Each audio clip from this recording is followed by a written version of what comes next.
Di masa kepemimpinan Presiden Prabowo Subianto dan Wakil Presiden Gibran Rakabuming Raka, sejumlah perubahan dilakukan, termasuk dalam kabinet pemerintahan. Sejumlah lembaga dipisahkan, salah satunya adalah Kementerian Hukum dan Kementerian HAM di bawah Kemenko Bidang Hukum, HAM, Imigrasi, dan Pemasyarakatan. Lantas, adakah arahan khusus yang diberikan Presiden Prabowo dalam pemisahan Kementerian Hukum? Sebagai salah satu gebrakannya, Kementerian Hukum rencananya akan memberikan amnesti terhadap 44.000 narapidana termasuk napi narkoba. Lantas seperti apa mekanismenya? Bersama saya Aya Nufus dalam 30 menit Kabinet Merah Putih.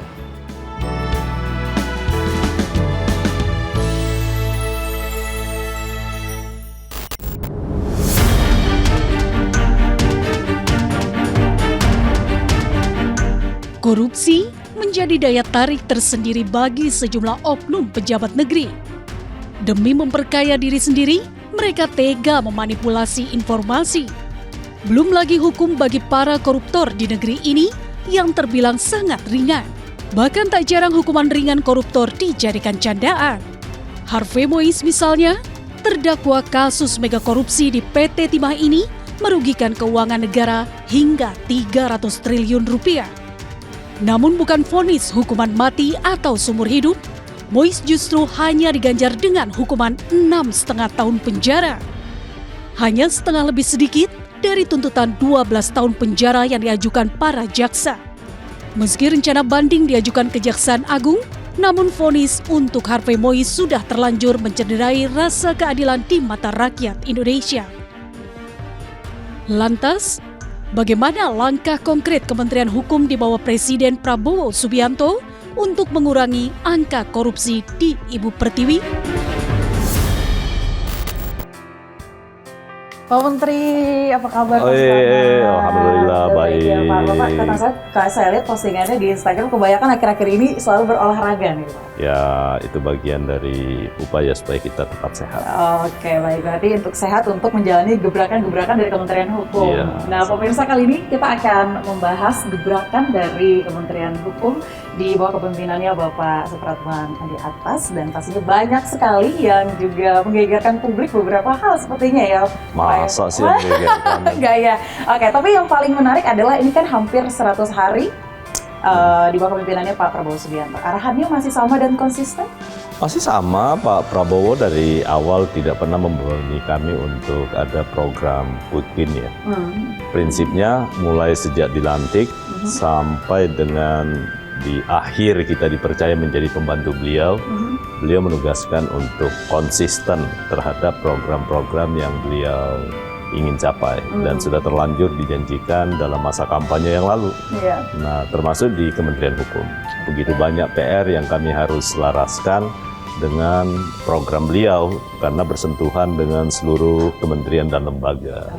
Ya, baik. Jadi memang Anda ini betul-betul ya menanggapi statement beliau, ini bukan hal yang main dan juga bukan baru ya, jadi dari lama sudah disampaikan. Dari dulu beliau sangat konsisten. Tapi yang belakangan ini paling mengejutkan masyarakat juga nih Pak Menteri terkait dengan kasus korupsi timah yang merugikan negara 300 T, tapi hukumannya 6,5 tahun. Nah, itu yang saya sampaikan tadi, bahwa keseriusan Pak Prabowo sebagai Presiden Republik Indonesia telah menugaskan kepada Jaksa Agung untuk membongkar semua skandal yang terkait dengan timah.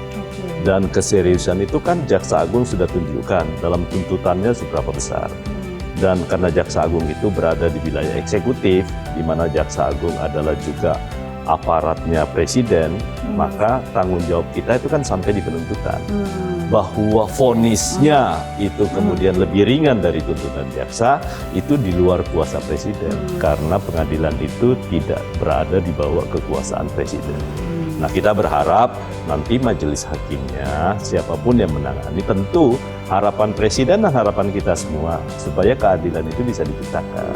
Gitu. Tapi tanggapan Anda terkait dengan netizen masyarakat Indonesia yang membanding-bandingkan, oh Setia Novanto segini aja hukumannya 2,3 T, tapi kenapa Harvey Moise segini? Ya, tidak salah. Tidak salah, karena ya. itu kan rasa keadilan itu sangat subjektif. Ya. sangat subjektif. Karena itu, tetapi ada sebuah prinsip bahwa semua putusan pengadilan itu wajib dianggap benar. Terlepas dari apakah itu mencederai rasa keadilan masyarakat atau tidak. Tapi bahwa kita sependapat bahwa di samping proses pengembalian keuangan negara itu bisa dilakukan dalam hal ini adalah menyangkut soal aset recovery, tapi juga menyangkut soal besar dan lamanya putusan untuk terkait dengan pidana kurungan maupun penjara itu harus seimbang. Itu tuntutan kita. Tapi sekali lagi bagi pemerintah dan termasuk Kementerian Hukum, kebetulan kita tidak terlibat dalam proses penegakan hukum. Kementerian Hukum itu kan lebih banyak terlibat dalam proses pembuatan regulasi. Nah, apa upaya perbaikan yang kita akan lakukan? Salah satunya nanti kita akan membahas Kitab Undang-Undang Hukum Acara Pidana. Karena KUHP kita kan sudah selesai. Karena nanti di tahun 2026, 2 Januari nanti KUHP kita yang baru sudah berlaku. Nah, karena itu KUHP kita yang kita buat di tahun 81 juga harus ada penyesuaian.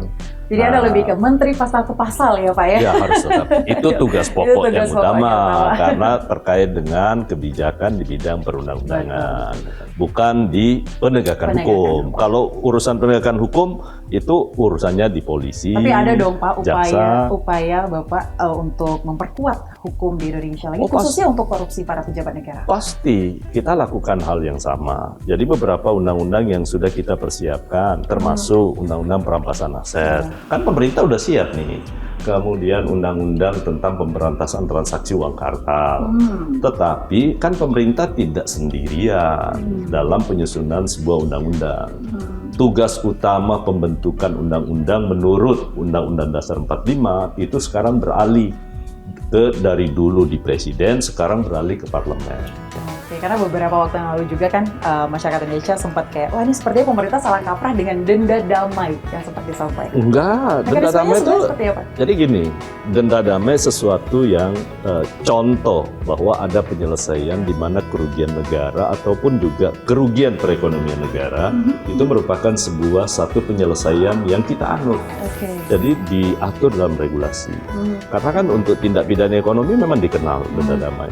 Bukan hanya di Undang-Undang Kejaksaan, tetapi dalam kasus-kasus perpajakan, katakanlah mungkin karena kekurangan bayar dan lain sebagainya, kan ada negosiasi di antara penyidik kantor pajak dengan orang yang diduga melakukan itu.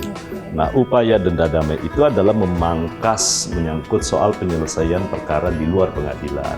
Tetapi kita bersepakat bahwa denda damai itu tidak berlaku untuk tindak pidana korupsi. Tapi mungkin ke depannya bisa, iya, ya mungkin ya. Karena yang lebih penting bagi kita adalah menyangkut soal aset recovery. Jadi bagaimana kerugian keuangan negara itu menjadi sesuatu hal yang paling penting dibandingkan sekedar hanya untuk menghukum. Ya, terus sanksi jerahnya apa dong Pak? Ya kan tetap ada sanksi pidananya kan juga tetap ada. Jadi tidak dihapuskan. Tidak jadi make it clear ya. Jadi tetap ada pidana, tetap juga asetnya harus dikembalikan. Oke, baik. Tapi ini Anda bagaimana make sure untuk tidak mencederai kepercayaan publik kita? Kalau di Kementerian Hukum, program kami sudah sangat jelas. Makanya agak lebih jarang saya mengekspos di awal. Kami melakukan sebuah proses transformasi di Kementerian Hukum. Baik untuk outputnya nanti itu berimplikasi keluar, tapi juga punya output dan implikasinya ke internal. Transformasi digital dalam bentuk layanan digital yang kami kembangkan di Kementerian Hukum, yang rumah besarnya lagi dipersiapkan, itu akan memberikan dampak yang luar biasa, karena akan meminimalisir pertemuan antara orang yang meminta layanan dan pemberi layanan. Itu yang pertama. Kalau kemudian layanan digital ini bisa dilakukan, karena kita punya hampir mungkin sekitar 300 atau 400 layanan kepada publik. Tapi sekarang yang bisa diakses dengan digital mungkin baru sepertiganya. Nah, ada PR besar untuk itu.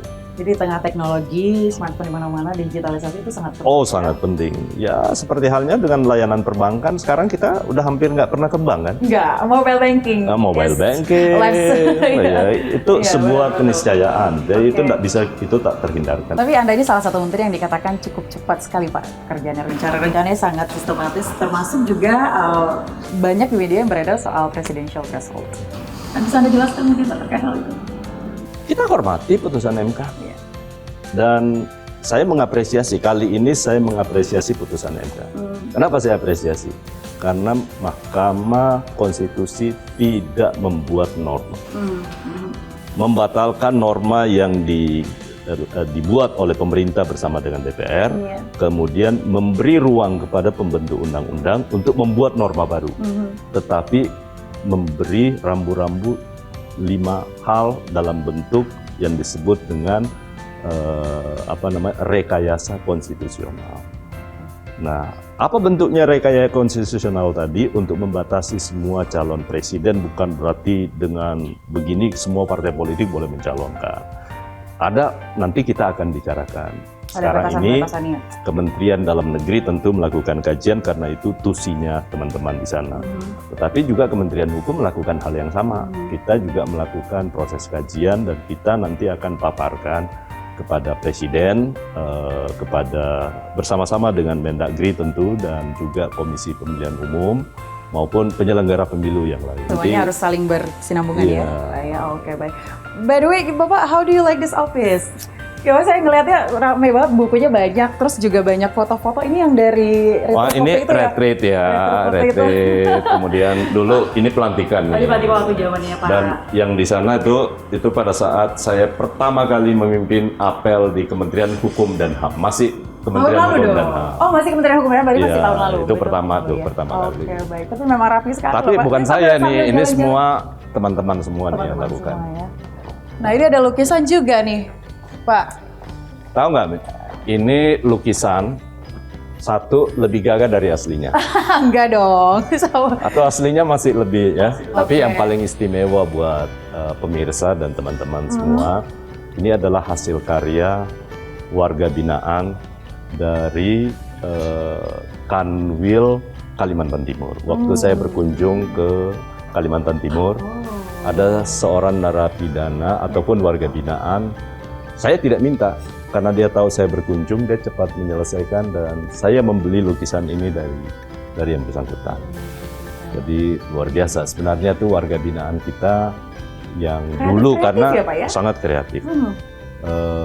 Banyak industri-industri yang sebenarnya bisa dikembangkan karena kreativitas mereka itu bisa dilakukan. Dan itu punya nilai ekonomis yang sangat tinggi kan. Jadi mereka juga kadang menjual hasil-hasil iya, mereka. Dan karena itu dulu ini kan waktu belum pisah nih ya, saya masih Menteri Hukum dan HAM, masih di zaman pemerintahan Pak Joko Widodo. Tapi terus bersinergi hingga saat ini ya? Oh iya, tetap dong. Ya. Tapi berbicara soal narapidana nih, ini juga paling menarik. Salah satu gebrakan dari Kementerian Hukum di bawah pimpinan Anda adalah memberikan amnesti kepada 44.000 narapidana termasuk narkoba ya, Pak ya. Tapi kita akan bahas sesaat lagi, tetaplah bersama kami.